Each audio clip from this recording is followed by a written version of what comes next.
Hello, this is the charismatic enigma, Jeff Hardy, and you are listening to Torrent This with Dando. And now I'm joined on the line by arguably one of the biggest stars in wrestling today. He's been a multiple-time world champion in major organizations all over the world in both tag team and singles wrestling. He's currently a part of TNA Impact Wrestling, which airs every Saturday night at 8:30 on Fuel TV. And he'll be competing at TNA's next pay-per-view, Sacrifice, on Monday, May 14th. I'm, of course, talking about none other than the charismatic enigma himself, the one and only Jeff Hardy. Jeff, thanks for your time, man, and how's things? Good. They were great. We just finished a taping here at Universal Studios in Orlando, and they were great until tonight when I went to dive on RVD, and my ankle was so swollen. I've been feeling really good up until tonight, but I'm like, oh goodness, I will not be doing cardio in the morning. Those things. I'll be limping around, but everything's good. So you can jump off cages, but you can't just do splashes. Yeah, that's something. I can jump off a cage and be perfectly fine. Jump off the apron and break my ankle. Yeah. Now, firstly, man, when are you going to pay us all a visit down here in Australia? Hopefully sometime, man. I've been over there with WWE before and just had a blast. I love it. It's by far my most favorite country to travel to. Yeah. But yeah, hopefully we'll get over there one of these days. Have you ever been here just as a holiday?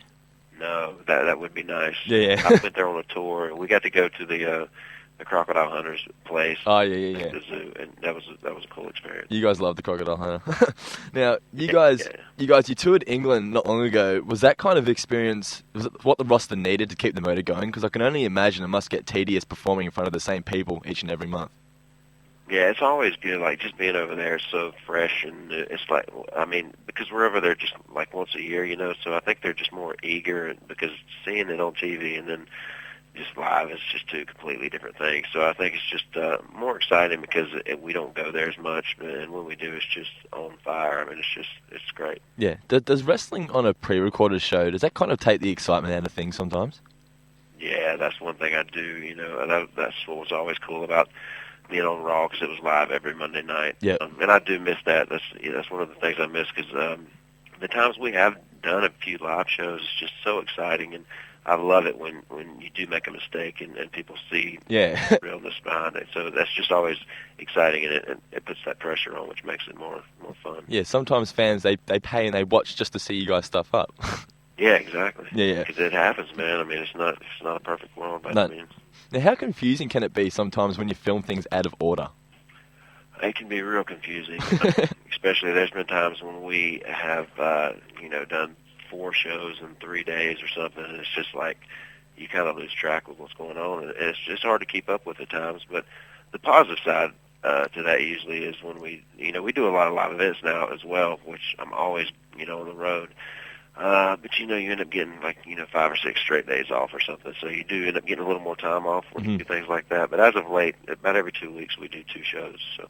You've been in TNA for a couple of years now. How important has it been having the creative freedom that TNA offers you?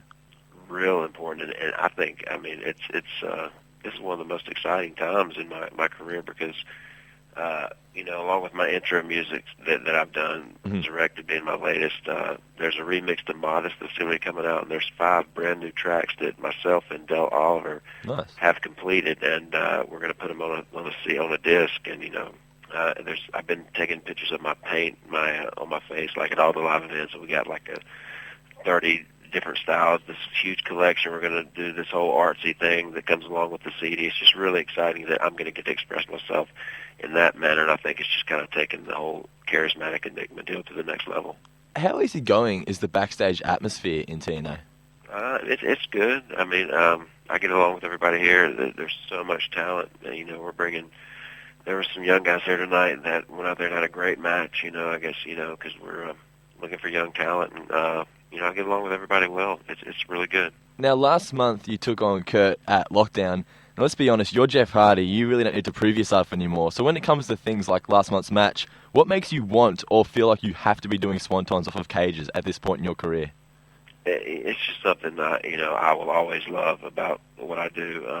It's great to go out there and have a great match, whether it be 20 minutes or 15 minutes. But I think I've always kind of been more for the moment.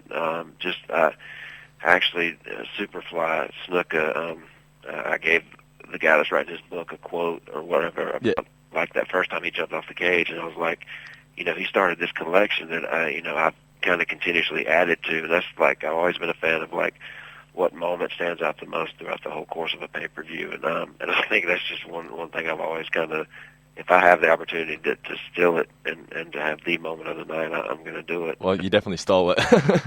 Thank you. Yeah. Yeah, I'm extremely proud of that match. Now, you guys, like many consider it to be easily the match of the night, and many are thinking it might be the match of the year. Is it a privilege to work with someone like Kurt Angle? Yeah, it is. It is. I've learned something every time, and I'm 34 years old now. I've been doing this for like 16, 17 years, 18 years maybe, I'm not sure. But still, he's such a machine out there. And when you think he's not going to be able to wrestle, once he gets out there in front of everybody, he changes. He's a machine. Yeah. It's always intimidating, but it's always a huge honor as well. Getting back to that high-risk spot at Lockdown, how has fatherhood impacted how you go about performing in the ring, i.e. jumping off of cages? Huge. I think it throws a lot more nerves in the game, because I do. That's one thing I was thinking about. Oh my God, if I get hurt on this, I don't want to be laid up in a hospital bed, not being able to play with my daughter. Yep. But I don't know. There's just something about me, and I've always, if I feel comfortable doing it, and knock on wood, I have been extremely lucky. I still have had no surgeries. And it was just that fear was there, but God, just once you go for it and you do get away with it, it's like such a inspiration to continue on, pushing the envelope to a certain extent. But yeah, definitely fatherhood makes me hesitate a little more mentally. Yep. But she was right there backstage watching Daddy go and chanting Hardy all the way. Oh, nice. How good is the feeling when you're lying in the ring and you've just done like a jump off the cage and you hear the crowd chanting holy shit? It's really good. It's a great feeling. And just taking your time with the whole deal, like once you get balanced, and especially with the Swanton, because it has, became. I remember when I first said I want to call it a Swanton, just because it anyway, it kind of looked like a swan dive. Yeah. I'm now to see where I'm at in my career, and just still doing that. I didn't, at 34 years of age, still doing what I'm doing. Yeah. I didn't know how it would feel at this point in my life, but it's just, it don't get any better, man. Once you complete that and then you hear those chants, it's just such a rush. That's the good stuff, right? Yeah. Do you feel it's a positive for the wrestling business as a whole, having people like CM Punk at the top preaching his straight edge lifestyle? Yeah, I mean, I guess it's a good thing, but it's definitely changed. The business all together is way different because, me, I'm living the healthiest and wrestling the smartest I think I've ever lived right now. And I went through some hard times, that it took me to straighten my life up. But, I think it helps. But someone like him just doing that, hopefully people listen to it. Definitely up there, that's all they're trying to do with the, wellness policy is save lives. And, now, at this point in my life, I finally realized that. Well, on a different topic, what are your thoughts on Brock Lesnar entering the wrestling business once again?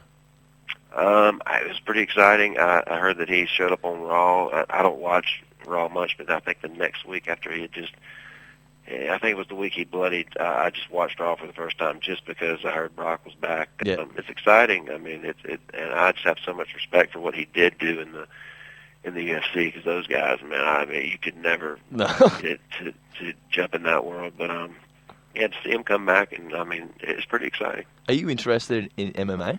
No, I'm not a huge fan. I like when Brock was on the pay-per-views, I'd watch just because, mainly, I guess, because I had wrestled him and, just knew what kind of a dominant athlete he was. It was just interesting to see how he was going to fare in the UFC. But yeah, I'm not a huge fan. Okay, then. Well, it seems that TNA, they're trying to make a change by introducing new things like Fight Night and Gut Check. What were your first impressions of Impact Wrestling Fight Night last week? I don't know. I think we're trying new and different things, so it's interesting. It felt weird standing around that monitor waiting for somebody to be called out, but we were on the road. I wish I'd have got a chance to watch the show back, but we were on the road doing a live event, so I didn't see it overall, but it's new and fresh, and that's one cool thing about being here, because we are alternative, and we're going to do some things that really haven't been done before, and things that you definitely won't see over there, so we're going to try new things. You've obviously managed to reach great success in both tag team and singles wrestling. Someone else who's beginning to show the same signs is Bully Ray. He's an awesome heel. However, do you think his character would work in a PG environment? I Possibly. I mean, I think he does it well. I'm entertained every time I see him out there. And there were some good things. Like yesterday, Austin Aries is a real. I had nothing but good things to say about him. He's such a talented dude and a joy to watch. But they did some really good stuff yesterday that's going to be on, this week. And just the old David Goliath scenario. Yeah. I think it could work. Now, TNA's Slammiversary, it's coming up in June. Do you think this is a great achievement for the company, considering many didn't think it would last 12 months, let alone a decade? Yeah, it's huge. Just 10 years later, and being on Spike, and just knowing what it's like to run a show, just on the indie scene, and how much is involved, and all the work, and just for us to still be here 10 years later after Jeff Jarrett first started is extremely impressive, and it's something to celebrate. Now, Scott Steiner recently has been ranting on Twitter. Do you think social medias like Twitter are a positive or a negative on the wrestling industry? I don't know. Personally, I'm not a fan of social media at all. That's why still this day people think I'm on Facebook, and I don't know how many times I have to say it. I can't stand it. It is a nuisance to me. And even with Twitter, the main thing I do now is like I'll Instagram a few pictures. But that's about it. I just think people are way too obsessed with the whole thing. Yeah. But I guess business-wise, I guess it is a good thing. But I don't care for it. Do you ever get tired of the internet wrestling community claiming they know things about you or others in the industry that you yourself don't even know about yet? Oh yeah, it's just extremely. That's why I don't waste my time reading it. What's the stupidest thing you've ever read online about yourself that was just absolute crap? I don't know. I don't think I've ever read anything. Matt's always been the internet guy. Like I never have cared. I mean, I know. Like when I have a good match, I don't have to ask nobody. Nobody if it was good, because I know, and I'm not gonna go. I don't need approval. Yeah, that's it. Yeah. Now, just a couple more questions, man. I'll let you go. Where do you see yourself on both a personal level as well as your career in 12 months' time? In 12 months from now? Yep. I see myself still here in TNA, doing what I'm doing right now, and I definitely, I don't know how it's going to happen yet, but my songs that are going to be coming out on this disc, I think it's going to be incorporated somehow into, whether it be my entrance or on Impact in some way, shape, or form. It's going to be included somehow. I'm not sure how yet, but yep. I just think there's great things to come just from me, and even with my, because I paint all the time. Yep. So I've got a huge collection now, and even with that, we're talking about doing some shows. There's just going to be a lot of new, fresh things that's going to be happening that people are going to see from me in the next 2-3 years here in TNA. That's good, man. And just one last question. This is what I asked to everybody. What advice do you have for all aspiring wrestlers and entertainers? For wrestlers, I just always say, I've made a living off of, selling is a well-known term in professional wrestling, and taking a good ass kick, and then, making people feel for you and sympathy. And I always tell people to shine when they sell, especially these young guys. Yep. Don't worry about getting too much, offense, and always be able to take a good ass beating and and make people care for you, because I've really that's kind of more important to me now than doing the Swanton, is to making that so real and believable. And I think people should focus more on that as opposed to like what kind of cool moves they can do. Yeah, that's it. Well, there you go, guys. Make sure you order TNA Sacrifice on Monday, May 14th, and Slammiversary on June 11th. Check out Jeff and the rest of the guys on Impact Wrestling on Fuel TV every Saturday from 8:30. And for all the latest news and info on TNA, like the Australian Facebook page at facebook.com/ImpactWrestlingAUS. Once again, Jeff, thanks for your time, man, and good luck with the rest of the year. Thank you.